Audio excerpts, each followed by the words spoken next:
Hello guys, sa video na ito ituturo ko sa inyo kung paano i-adjust ang oras dito sa clock ng ating motor.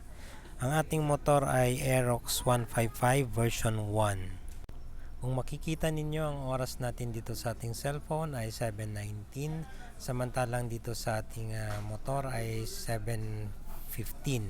So i-adjust natin yung oras nito katulad ng oras sa cellphone natin. So kailangan dito muna tayo sa pinaka total odo natin. Press and hold lang natin hanggang sa mag-blink yung ating clock. Ngayon pwede na natin i-adjust ang oras. Pero since tama naman yung oras, long press lang uli natin para lumipat naman siya sa minuto.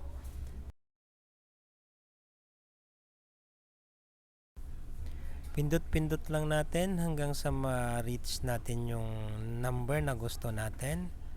Then pag nakuha na natin, i-long press lang uli natin para bumalik na siya sa normal. And we're done. At kung nakatulong sa inyo ang video na ito, please like and subscribe. Thank you.